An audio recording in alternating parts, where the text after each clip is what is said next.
கேட்டதின்படி மறுபடியும் இதை பதிவு பண்றோம். மறுவிலை கஞ்சிங்கிறது மருந்தா உடம்புல வேலை செய்யறது, கஞ்சிங்கிறது உணவா உடம்புக்கு தேவைப்படுறது. ரெண்டுக்கும் அடிப்படை ஆதாரம் அரிசி தான். அரிசினா அது வெள்ளையா இருக்கலாம், கருப்பா இருக்கலாம், சிகப்பா இருக்கலாம், பழுப்பா இருக்கலாம், மஞ்சளா இருக்கலாம், பச்சையா இருக்கலாம், நாவப்பழ கலர்னு சொல்லக்கூடிய இண்டிகோ கலர்ல இருக்கலாம். இதெல்லாம் மரபு அரிசி. எந்த அரிசி வேணாலும் எடுத்துக்கோங்க. இப்ப முன்னாடி கஞ்சி வைக்கிறது உங்களுக்கு தெரியும், அதுவே சொல்லி தர வேண்டிய இடத்துல இருக்கும்.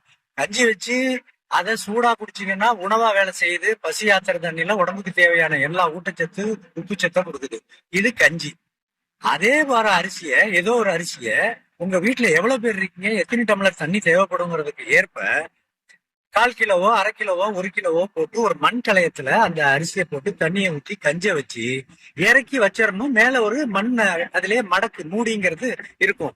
அது இருட்டுல இருக்கணும், வெளிச்சம் படக்கூடாது, உஷ்ணம் படக்கூடாது.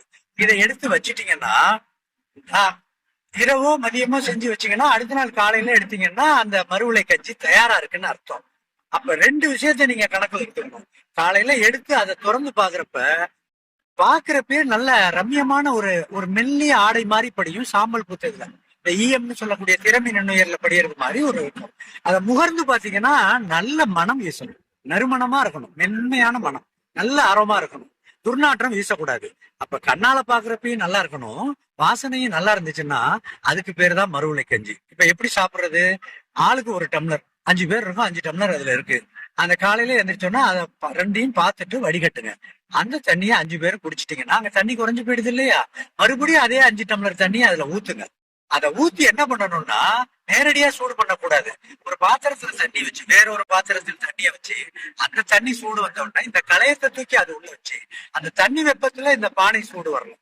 கொதிக்க கூடாது, மென்மையான உஷ்ணம் வரணும். அந்த உஷ்ணம் வந்துருச்சுன்னா அதை எடுத்து வச்சு மூடிய போட்டீங்கன்னா அடுத்த நாள் காலையில ஆறி போயிருக்கும், அதை இருத்து குடிச்சுக்கலாம். இப்படி தினசரி செய்யலாம். 1 வாரமும் வச்சுக்கலாம், 1 மாசமும் வச்சுக்கலாம். அப்ப தினசரி நீங்க செய்ய வேண்டியது 2 விஷயம். கண்ணால பாக்கணும் நல்லா இருக்கான்னு, முகர்ந்து பாக்கணும், நறுமணம் வீசணும். இது 2 இருந்தா மறுவிலை கஞ்சி. அப்ப அரிசியை பொறுத்த வரைக்கும் அவிச்சு அந்த அரிசியை பாயில் பண்ணி செய்யக்கூடியதுல கஞ்சி ஒண்ணு பார்த்தோம், மறுவிலை கஞ்சி ஒண்ணு பார்த்தோம். கஞ்சி உணவா வேலை செய்யும், மறுவிலை கஞ்சி மருந்தா வேலை செய்யும். இது இல்லாம இன்னொன்னு இருக்கு.